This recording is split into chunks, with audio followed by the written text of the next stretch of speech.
తాకట్లో ఉన్న మీ బంగారాన్ని విడిపించి ఆ రోజు ఆన్లైన్ రేటుకి కొంటాం. Sharma gold company. నమస్తే రమ్మగారు. నమస్తే జయ. రమ్మగారు, ఏదైనా మంచి చందమామ కథ చెప్తారా? పూర్వమట ఉజ్జయిని నగరంలో గుంజేయుడని ఒక ఏకాకి మనిషి ఒకతను ఉండేవాడు. తను ఏం చేసేవాడంటే అడవికి వెళ్ళి బాగా పచ్చటి గడ్డి కోసుకొచ్చి గుర్రాల వాళ్ళకి అమ్మేవాడు. అమ్మితే రోజు 2.5 అణాల డబ్బులు వచ్చేవాడు. అప్పట్లో అణాలు, అర్ధనాలు, కాణీలు, బేడ, దమ్మిడి అలా ఉండేవి కదా. 2.5 అణాలు ఇచ్చేవాడు. ఇతను ఏం చేసేవాట, ఒక పాతకాలపు బిందె ఒకటి ఉంటే అతని దగ్గర దానికి ఒక గుడ్డ కట్టి దానికి ఒక చిన్న కంత పెట్టి ఒక అర్ధన అందులో వేసేవాడు, దాచేవాడు అనమాట. ఈ 2 అణాలతో వాడి తిండి తిప్పలు సరిపోయేవి. ఒక పాతకాలపు పూరి గుడిసె ఒకటి ఉండేది. అలాగా ప్రతిరోజు 2.5 వచ్చేది. పని చేసాడంటే 2.5 అర్ధన వేయటం, 2 అణాలతోటి తిండి తిప్పలు చూసుకునేవాడు. పెద్దవాడు అయిపోయాడు అతను. ఒకసారి అతనికి తెలిసింది, తను ఏ బిందె అయితే పెట్టాడో ఆ బిందె నిండా ఉన్నాయి అర్ధనాలు. చూస్తే ఫుల్గా వచ్చేసింది. ఆశ్చర్యపెట్టి, ఏమిటి ఇన్ని డబ్బులు ఉన్నాయి నా దగ్గర? అప్పుడప్పుడు మనం వేసిన ముంతలు నిండిపోతూ ఉంటాయి కదా, డబ్బాలు నిండిపోతూ ఉంటాయి. ఏం చేయాలి ఈ డబ్బుని? నా తర్వాత ఎవ్వరు లేరు, నాకు పెళ్ళామా, పిల్లల, ఇల్లా, వాకిలా, జలాల, పిల్ల జల ఎవరు లేరు. ఈ డబ్బంతా ఏం చేయాలి అని ఆలోచించాడు. యాక్చువల్గా అట్లాంటివి 2-3 బిందెలు అయినాయి, పాత కుండలు. ఆలోచిస్తూ పడుకున్నట్ట ఒకనాటి రాత్రి. పడుకుంటే తెల్లవారుజామున తనకి చక్కటి పిల్ల ఒకటి కల్లో కనపడే స్పష్టంగా. ఒక అందమైన అమ్మాయి, ఒక 16-17 సంవత్సరాల పిల్ల. ఏదో రాకుమార్ తల్లినే కనపడింది. అన్నాడు పొద్దున అతనికి అనిపించింది, ఆహాహా, ఏనాడు స్త్రీలు కల్లోకి వచ్చి ఎరగనే నేను, ఇలాంటి కాలం ఎందుకు వచ్చింది అని ఆలోచించి ఏం చేశాడట, మొత్తం తన దగ్గర ఉన్న డబ్బులన్నీ అర్ధనాలు ఒక పెద్ద గోను సంచిలో పోసుకుని ఆ సంచి భుజాన్ని వేసుకుని ఒక నగల వర్తకుడి దగ్గరికి వెళ్ళాడు. మొత్తం ఆ సంచి ఆయన దగ్గర బోలిచ్చాడు. ఇంత మేర అయింది అది, ఇంత పెద్ద కుప్ప అయింది. అయ్యా, జీవితకాలం అంతా సంపాదించిన డబ్బులండి, వీటిని లెక్కింపించి ఏదైనా ఒక నగో నాణ్యమో ఇప్పించండి నాకు. సరేనన్నాడు వర్తకుడు. ఆ కాలంలో చిచ్చి పొమ్మంటాలు అలాంటివి లేవమ్మా, అందరూ మనుషులు మంచివాళ్ళు. ఆయన 4 గుమాస్తాలను పెట్టి వీటిని లెక్క పెట్టండి అంటే అన్నీ అర్ధనాలేగా. లెక్కపెట్టి మొత్తానికి ఇంత అమౌంట్ అని తేల్చారు. ఓ రోజంతా లెక్కెట్టి ఆయన ఏమన్నాడు, ఆ సాయంత్రానికి ఆ వర్తకుడు కొన్ని రత్నహారాలు, కొన్ని కంకణాలు, రత్నాలు పొదిగినవి తీసుకొచ్చి పెట్టాడు. ఇవి వస్తాయి, వీటిలలో ఏదైనా ఒకటి తీసుకో నువ్వు ఈ డబ్బులకి అంటే. ఆయన ఒక పెద్ద కంకణం సింగిల్ హ్యాండ్ వేసుకుని, మనకి ఇప్పుడు వస్తున్నాయిగా ఇట్లా వేసుకునేది, దాని నిండా వజ్రాలు, కెంపులు తాపిన ఒక వస్తువుని తీసుకున్నాడు. సరే, నగల వర్తకుడికి టాటా చెప్పేసి ఈ వస్తువును గుడ్డలో మూట కట్టుకుని ఒక వర్తకుడి దగ్గరికి వెళ్ళాడు. ఈ వర్తకుడు ఏమిటి, ఈయన రకరకాల వస్తువులు తీసుకుని నౌకా వ్యాపారంలో తిరుగుతూ ఉంటాడు. ఆయన దగ్గరికి వెళ్ళి, అయ్యా, ఒక మహాసౌందర్యవతి 16-17 ఏళ్ల కన్యామణి ఎవరైనా మీ ఎరికన ఉందా? మీరు ఇన్ని దేశాలు తిరుగుతారు కదా అంటే, లేకపోవటం ఏమిటి, సౌగోర దేశపు రాజకుమార్తెకి 16-17 పిల్ల, చాలా అందగత్తె. ఆవిడని అమ్మాయిని గురించి చాలా ప్రత్యేకంగా చెప్పుకుంటారు, చాలా బుద్ధిమంతురాలంటే. ఇతను ఏం చేశాడు, ఆ కంకణం తీసి ఆయన చేతిలో పెట్టాడు. ఆ అమ్మాయికి ఈ వస్తువు ఇవ్వండి, నేను ఇచ్చినట్టు చెప్పద్దు, నా పేరక్కర్లా, ఇచ్చేయండి బహుమతిగా ఆ పాపకి అని చెప్పాడు. ఇతను ఒప్పుకున్నాడు. ఈ వర్తకుడు ఒప్పుకొని బయలుదేరి వెళ్ళాడు. 3 నెలల్లోనో 4 నెలలకో సౌగోర దేశం చేరాడు.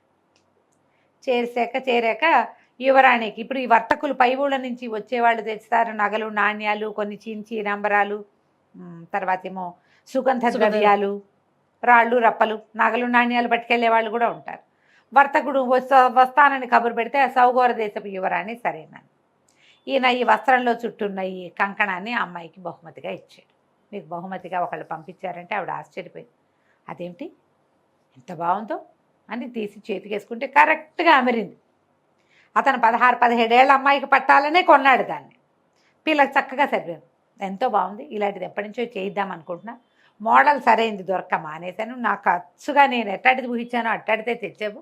ఆయన ఎవరు మహానుభావుడు అంటే, పేరెందుకమ్మా, ఎవరో అజ్ఞాత వ్యక్తి అనుకోండి, మీకు బహుమతిగా పంపించమన్నారు, ఇవ్వమన్నారు, ఇచ్చాను అంతేనన్నాడు. ఏమైంది అదేమిటి అట్లా ఎట్లా తీసుకుంటాం, ఏదైనా ఒక గిఫ్ట్ వస్తే వాళ్ళకి ఏమైనా ఇవ్వద్దు, ఏదైనా ఇస్తానని బలవంత పెట్టి చీనాంబరాలట ఒక ఒంటె మోయగలిగినన్ని చీనాంబరాలతోటి ఒంటెని ఇతనికి ఇచ్చింది. చీనాంబరాలు అంటే వస్త్రాలు, పట్టుబట్టలు. చీనాంబరాలు అంటారు. చీనీ అంటే చైనీస్ అనమాట, చైనా సిల్క్. ఓకే. ఇచ్చింది. ఇచ్చి వర్తకుడికి కొంత డబ్బు ఇచ్చింది, ఇవి పట్టుకెళ్తాను, ఇది ఆయనకు అప్పచెప్పేవాడు. ఈ వర్తకుడు 3 నెలలు ప్రయాణం చేసి వచ్చి గుంజేయుడు దగ్గర పెట్టాడు అవి ఉంటేనే ఆ బట్టల్ని. గుంజేయుడు నిర్ఘాంతపడి, నేనేం చేసుకుంటానయ్యా, గడ్డి కోసుకొచ్చేవాడిని ముసలాడిని, ఈ బట్టలన్నీ నేనేం చేసుకుంటా అంటే చొక్కాలు కుడితే బాగుంటాయి, అంగరఖాలు కుడితే బాగుంటాయి ఈ బట్టలతోటి అని చెప్పాడు వర్తకుడు. ఇతను అన్నాడు, అయితే అట్లాంటి బట్టలు వేసుకోగలిగేవాడు ఎవడైనా మంచివాడు ఉన్నాడని నీ దృష్టిలో అంటే, ఆ లేకేమి, దక్షిణాపథంలో ఇంట్లో మన విదర్భ రాజ్యానికి చెందిన రాజకుమారుడు, ఆయన భలే అందగాడు, ఆయన బట్టలు ఎంత బాగుంటాయో, ఆయనకైతే ఈ బట్టలు బాగుంటాయి అన్నాడు. ఇకనేమి ఈ బట్టలు తీసిపోయి ఆయనకి ఇచ్చి, ఎవరిచ్చారో చెప్పద్దు అంతే, అంతకంటే ఏముంది, ఆనంగానే ఒప్పుకున్నాడు. మళ్ళీ అతను బయలుదేరి వ్యాపారస్తుడు వెళ్ళేటప్పుడు విదర్భ రాజ్యానికి వెళ్ళి విదర్భ రాజకుమారుడికి ఈ ఒంటి మీద ఉన్న వస్త్రాలన్నీ ఆయనకి ఇచ్చాడు. ఆయన వస్త్రాలన్నీ చూసుకుని ఆశ్చర్యపోయి, అబ్బో ఎప్పటి నుంచో ఇవి తెప్పించాలని చూస్తున్నాము, నువ్వు భలే తెచ్చావు, ఎవరు పంపారు అంటే, ఎవరోనండి, వాళ్ళు పేదగా పేరు చెప్పడానికి ఇష్టపడలేదు, తీసుకోండి పర్వాలేదా. ఆయన అట్లా ఎట్లా తీసుకుంటాము, ఎవరివైనా వస్తువులు అలా బాగోదు, మరి చూద్దాం అని ఓ పూట చూసి టైలర్లను పిలిచి ఆ బట్టలు కుట్టించి ఎంతో బాగున్నాయని ఈ వ్యాపారస్తుడికి 12 ఉత్తమ జాతి అశ్వాలను ఇచ్చాడు, ఆయనకి అప్పచెప్పాను. ఆ గుర్రాలని ఎక్కించుకుని పడవ మీద వ్యాపారస్తుడు మళ్ళీ ఉజ్జయినికి వచ్చాడు. గుంజేయుడు ముందు పెట్టాడు. నేనేం చేసుకుంటానయ్యా గుర్రాలు అన్నాడు. గుర్రాలకి గడ్డి కోసుకొచ్చేవాడిని నేను, ఇన్ని గుర్రాలు నేనేం చేసుకుంటా. సరే ఓ పని చేయి, ఉత్తమ జాతి అశ్వాలు మళ్ళీ అవి మామూలు కాదు, 2 గుర్రాలు నువ్వు ఉంచుకుని 10 గుర్రాలని సౌగోర దేశపు యువరానికి ఇవ్వు. మళ్ళీ గుర్రాలు మోసుకుపోయాడు వ్యాపారస్తుడు. మళ్ళా వచ్చినాయి, ఆవిడకి కంకణం వచ్చి ఇప్పుడు 10 బ్రహ్మాండమైన గుర్రాలు వచ్చినాయి.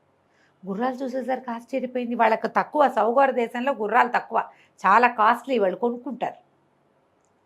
సూపర్ గుర్రాలు ఇవి, విదర్భ రాజ్యం నుంచి వచ్చిన గుర్రాలంటే మామూలు కాదు. ఆవిడ ఆశ్చర్యపోయింది, ఇదేమిటి, నాకు అంతఃపురానికి రక్షణగా పంపించారు ఎవరో.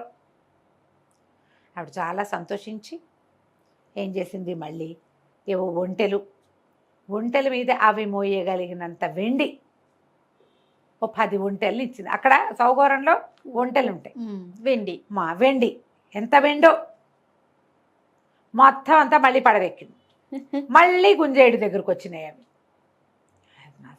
మనకెందుకు అనేసరికల్లా వ్యాపారస్తుడు అన్నాడు, ఆవిడ నాకు దారి ఖర్చులకి డబ్బిచ్చిందయ్యా యువరాణి, నువ్వేమో చెప్పద్దంటావు, ఇప్పుడు ఏం చేయమన్నావు అనేసరికల్లా, చేయటానికి ఏముంది, ఆల్రెడీ చేసావు కదా, విదర్భ రాజకుమారుడికి పంపి వీటిని 2 ఉంచుకో నువ్వు అంటే 2 ఒంటెలు, వాటి మీద ఉన్న వెండి వ్యాపారస్తులు తన దారి బత్తానికి ఉంచుకుని మిగిలిన 14 16 ఒంటెలు, ఆవిడ 20 ఒంటెలు ఇచ్చింది, 20 కాదు 60 ఒంటెలు ఇచ్చింది, ఈయన 2 ఒంటెలు ఉంచుకుని 58 ఒంటెలు తీసుకుపోయి విదర్భ రాజ్యంలో అప్పచెప్పాడు. ఆయన ఆశ్చర్యపోయాడు, యువరాజు ఇంత ఖరీదైన బహుమతి, మనకు అసలు ఒంట్లు అక్కడొకటి కనపడతాయి, నెలకోసారి చూస్తే ఒకసారి ఒంటెని చూస్తే గొప్పే, ఇన్ని ఒంటెలా, ఇంత పెద్ద బహుమతి. ఆయన చాలా ఆశ్చర్యపోయాడు. ఈసారి ఏం చేశాడంటే, ఇంత బహుమతి తీసుకుని, వీళ్ళు ఏమనుకుంటున్నారు, అంతకుముందు రాజకుమార్తె తండ్రికి చెప్పింది, ఇలా ఒక బహుమతి పంపించారు, మళ్ళీ ఇవి వచ్చినాయి, ఇప్పుడు ఏం చేయాలో తెలియటం లేదు అంటే, రాజుగారు ఏమన్నాడు, వదిలించుకోవాలి ఈ బహుమతులు ఇచ్చేవాళ్ళని, లేకపోతే వాళ్ళు ఒకటిస్తే మనం 4 ఇవ్వాలి, అందుకని ఆయన ఆ మాట చెప్పాడు. ఈ విదర్భ రాజకుమారుడికి అర్థం కాలేదు, ఇంత ఖరీదైన బహుమతులు వస్తున్నాయి, ఇంకా గ్రాండ్గా ఇచ్చేసి ఈ బహుమతుల పరంపర ఆపుదామనుకున్నాడు ఆయన.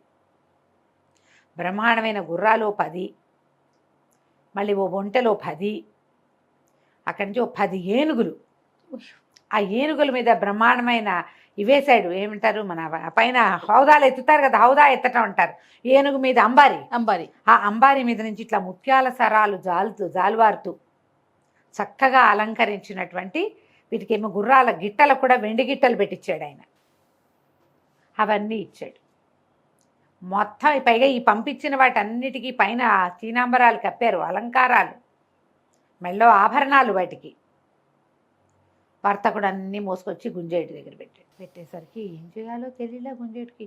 వీటన్నిటిని నేనేం చేసుకుంటానయ్యా? గుర్రాలు వచ్చాయి, మళ్ళీ ఒంటెలు వచ్చాయి, మళ్ళీ ఏనుగులు. సరే, తలా 2 నువ్వు ఉంచుకో, మిగిలిన పట్టుకెళ్ళి రాజకుమార్తెకి ఇచ్చి. అనగానే వ్యాపారస్తుడు ఒప్పుకోవాలి. అబ్బే అలా కుదరదు, ఇప్పటికి 3 సార్లు వెళ్ళా. ఆవిడ ఎవరిచ్చారని పీకేస్తోంది. ఎవరో అజ్ఞాత వ్యక్తి అని ఎన్నిసార్లు చెప్పను, ఈసారి వాళ్ళ మొహం చూడ్డానికి నాకు సిగ్గుగా ఉందయ్యా. వాళ్ళు మొహమాట పడుతున్నారు. ఎవరిచ్చారో చెప్పమని అడిగితే ఏం చెప్పాలి? మా ఊళ్ళో గడ్డి కోసుకునే ముసలి గుంజేయుడు ఇచ్చాడని చెప్పమంటావా మరి అనేసరికల్లా గుంజేయుడు ఆలోచించి, ఎందుకు ఇవి ఎక్కడి నుంచి తెచ్చావంటే విదర్భ రాజకుమారుడు ఇచ్చాడని చెప్పు, సరిపోతుందిగా, మన పేరు ఎందుకు మధ్యలో అనగానే సరేనన్నాడు. ఈ మొత్తం ఏనుగులు, గుర్రాలు, ఒంట్లు, వీటి మీద ఉన్న వస్తువులు, నగలు, నాణ్యాలతో తీసుకుపోయి వ్యాపారస్తుడు సౌగౌర రాజకుమార్తెకి ప్రవేశపెట్టాడు. ఆవిడ పరమాశ్చర్యం పొందిన తండ్రిని పిలిచేసింది, నాన్న ఇవన్నీ చూడని. ఆయన అవన్నీ చూసి ఎక్కడి నుంచి వచ్చాయి ఏమిటి అంటే, ముందే మాట్లాడుకున్నారుగా విదర్భ రాజకుమారుడని. విదర్భ రాజకుమారుడు అనగానే రాజుగారు ఆశ్చర్యపోయాడు. అమ్మాయి, నాకు ఒకటి ఉందే, నీ పటాలు అందరికీ పంపాము పెళ్లి చూపుల కోసం. ఈ విదర్భ రాజకుమారుడు నిన్ను ప్రేమించి పెళ్లి చేసుకుందాం అనుకుంటున్నాడు. డైరెక్ట్గా కబురు చేస్తే మనం కాదన్నామనుకో, ఒకవేళ విదర్భ మనకు దూరం, కాదన్నామనుకో పరువు పోతుంది. అందుకని కాదనలేని స్థితి కల్పించడం కోసం ఈ వస్తువులన్నీ పంపిస్తున్నాడు. ఆలోచించుకున్నారు. ఇప్పుడు మనం ఒక వస్తువు చూస్తే దాని మీద మనకు ఐడియాలు వస్తాయి, మన ప్రకారం కదా మనం ఆలోచించుకుంటాం. ఇట్లా కాదు, మనం ఒక పని చేద్దాం, మనం చిన్న తీర్థయాత్ర చేద్దాం, మనమే విదర్భ రాజ్యానికి వెళ్దాం. ఇంత గొప్ప బహుమతులు పెళ్లి సంబంధం కోసం పంపగలిగిన వాడు ఎంత సంపాదన పరుడు అయి ఉంటాడు. పద వెళ్దామని కూతుర్ని వెంబడి పెట్టుకుని చక్కగా పెద్ద దండు వెడలినట్టు వెడలి ఈ పడవల మీద ముందు ఉజ్జయిని వెళ్ళి అక్కడి నుంచి విదర్భకి వెళ్ళారు. విదర్భ రాజ్యానికి వెళ్తే ఫలానా సౌగౌర రాజ్యపు రాజుగారు ఊళ్ళోకి వచ్చాడు అనగానే విదర్భ రాజుగారు ఎదురెళ్ళి పిలుచుకొచ్చాడు. పిలుచుకొస్తే ఆయన ఏమన్నాడు, మీ అబ్బాయి చాలా ప్రేమతోటి పెళ్లి సంబంధం కోసం ఇన్ని వస్తువులు పంపాడండి, మాకేం అభ్యంతరం లేదు, మా అమ్మాయిని కూడా తీసుకొచ్చారు, మీరు సరే అనుకుంటే పిల్లని చూసి పెళ్లి చేసుకోండి అన్నాడు. ఈ విదర్భరాజు గారికి తుది మొదలు అర్థం కాలే, ఏమిటి జరుగుతోంది ఇక్కడ. ఆ పిల్ల చిన్నపిల్ల కాబట్టి రాజకుమార్తె తండ్రికి చెప్పింది. రాకుమారుడు తన ప్రకారం తను చేసేసుకుంటాడు, మగపిల్లాడు కొంచెం స్వతంత్రిస్తాడు కదా. ఆయన ఆశ్చర్యపోయాడు. ఏమిటి, మా రాజ్యం నుంచి మీకు బహుమతులు వచ్చాయా? మాకు వాసనైనా రాలేదు, మీ పిల్ల ఫోటోయే చూడలేదు మేమన్నారు. అన్నాక ఉండండి చూద్దామని కుమారుడిని పిలిచి ఈయన సౌగౌర రాజ్యపు రాజుగారు, ఈ అమ్మాయి వారి అమ్మాయి అనగానే ఆ అమ్మాయిని చూసేసరికి ఫ్లాట్ అయిపోయాడు రాజకుమారుడు. ఆ పిల్ల చాలా అందగత్తే. మరి గుంజేయుడు చూశాడు కల్లో అందగత్తైన రాజకుమార్తెని. ఆ అమ్మాయిని చూసేసరికి కొంచెం మెత్తబడిపోయాడు. ఏమిటి, నువ్వు ఏవో బహుమతులు పంపావుట, మరి వీళ్ళు ఆ బహుమతులు చూసుకునే పెళ్లి సంబంధం కోసం వచ్చారా నాయన అని తండ్రి చెప్పంగానే, బహుమతులు ముందు నాకు వచ్చాయి అని చెప్పలేకపోయాడు ఆయన. అవునని, చేసుకుంటాను పెళ్ళి, నాకేం అభ్యంతరం లేదన్నాడు. అయిందా? సౌగౌర రాజ్యపు రాజకుమార్తెకి విదర్భ రాజకుమారుడికి ధూమ్ధామ్గా పెళ్ళైపోయింది. నువ్వు అవి పంపావు, నేను ఇవి పంపాను, నేను ఇవి పంపించాక నువ్వు అవి పంపావు అని ఇద్దరు మాట్లాడుకున్నారు. చివరికి వాళ్ళకి తెలిసిందేమిటి, ఈ సిల్సిలా తాము మొదలుపెట్టింది కాదు, మొదట ఎవరో మొదలుపెట్టారు. ఆ మొదలుపెట్టిన వాడెవరో ఆవిడికి తెలీదు, ఈయనకి తెలీదు. వీళ్ళిద్దరి పెళ్లికి రాయబారిగా మధ్యలో పనిచేసిన ముసలి గుంజేయుడు మాత్రం గడ్డి కోసుకుంటూ ఇప్పటికీ అర్ధనాలు పోగేసుకుంటూనే ఉన్నాడు. ఆ వ్యాపారస్తులు ఎప్పుడూ మళ్ళీ వీళ్ళని కలవల.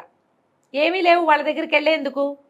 వ్యాపారస్తులు ఎవరు, వీళ్ళకి ఆ ఊరికి రోజు వస్తూనే ఉంటారు వ్యాపారులు, వీళ్ళకి ఏం తెలుసు. వాళ్ళిద్దరూ పెళ్లి చేసుకున్నారు. వాళ్ళిద్దరి రాజ్యాల మధ్య పడవలు అవి తిరుగుతుండే. తర్వాత ఎప్పుడో చాలా కాలం తర్వాత వాళ్ళు తెలుసుకుని ఉండొచ్చు. కానీ గుంజేయుడికి మాత్రం తన వల్ల ఇలా వివాహం జరిగిందని ఎప్పటికీ తెలిసే అవకాశం లేదు. అలాగే జరుగుతాయి పెళ్ళిళ్ళు, ఎవరో ఒక కారణం అవుతారు, అలా అవుతుంది కథ కంచికి మనం ఇంటికి. బాగుందండి. నమస్తే.